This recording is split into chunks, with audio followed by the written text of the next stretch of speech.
বিসমিল্লাহির রহমানির রহিম। আজকে এই চুপিনগর মুন্নাপাড়া মসজিদ কর্তৃক আয়োজিত আজকের এই ইসলামিক জলসায়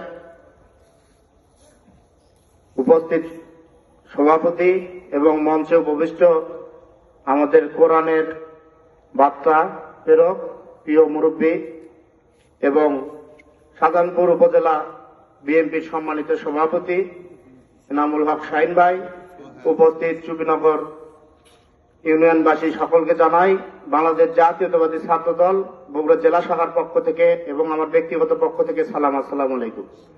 আমরা সকলে এখানে উপস্থিত হতে পেরেছি এবং আপনারা সকলে এখানে উপস্থিত হতে পেরেছেন, এই জন্য মহান আল্লাহ তাআলা রব্বুল আলামিনের দরবারে সকলে বলি আলহামদুলিল্লাহ।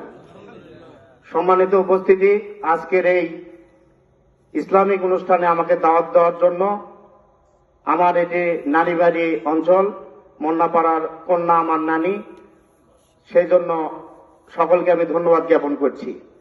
আমি আমার বক্তব্য দীর্ঘায়িত করব না, আমি বাংলাদেশের প্রেক্ষাপট সম্পর্কে সামান্য দুটি কথা বলে আমার কথা বলা শেষ করব। দীর্ঘ বাংলাদেশের 17 বছর একটি সরকার বাংলাদেশে ইসলামিক জলসা, ইসলাম কেন্দ্রিক কোন কার্যকলাপ যেন সঠিক এবং সুন্দরভাবে হতে না পারে, সেই জন্য তারা সর্বদাই বাধা প্রদান করেছে আমরা দেখেছি।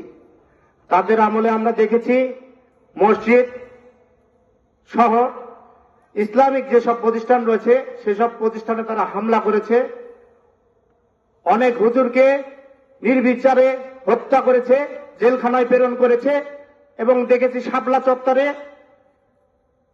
হেফাজতে ইসলামের হাজার হাজার লক্ষ লক্ষ মানুষকে তারা নির্বিচারে গুলি করে হত্যা করেছে। এবং আমরা দেখেছি কিছুদিন আগেই বৈষম্য বিরোধী ছাত্র আন্দোলন করতে যে আমাদের এই বাংলাদেশের সন্তানরা যখন একটি সামান্য দাবি ছিল কোটা সংস্কার দাবি। কোটা সংস্কারটা কি?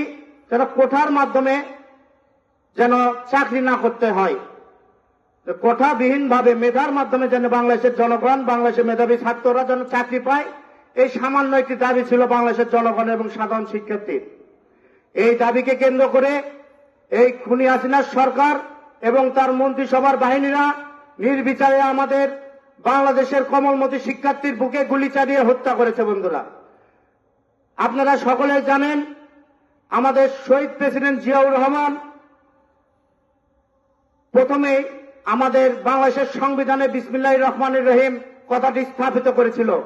আমাদের বিএনপি সহ আমাদের দল সবসময় ইসলাম যেন ভালো থাকে, আমাদের ধর্ম পরিচালনা করতে যেন সহজ এবং সুবিধালভ্য হয়, এই জন্য কাজ করে যায়। বন্ধুরা, পরবর্তীতে পার্টিতে আমরা দেখলাম এই আওয়ামী লীগ যেভাবে মানুষকে হত্যা রাজ্য কায়েম করে বাংলাদেশকে একটি কবর রচনা করেছিল, এটার দৃষ্টান্ত বাংলাদেশে আর নেই। বন্ধুরা, তাই আমি পরিশেষে বলতে চাই, আপনারা সামনের নির্বাচনে আপনারা আপনাদের সিদ্ধান্ত সঠিকভাবে একটি সিদ্ধান্ত নিয়ে এই আপনাদের বগুড়ার সন্তান দেশ নায়ক জনাব তারেক রহমানের হাতকে শক্তিশালী করবেন, এই আশাবাদ ব্যক্ত করে আমি আমার ছাত্র দলের পক্ষ থেকে আবারও সবাইকে ধন্যবাদ দিয়ে আমি আমার কথা বলা শেষ করছি। আসসালামু আলাইকুম।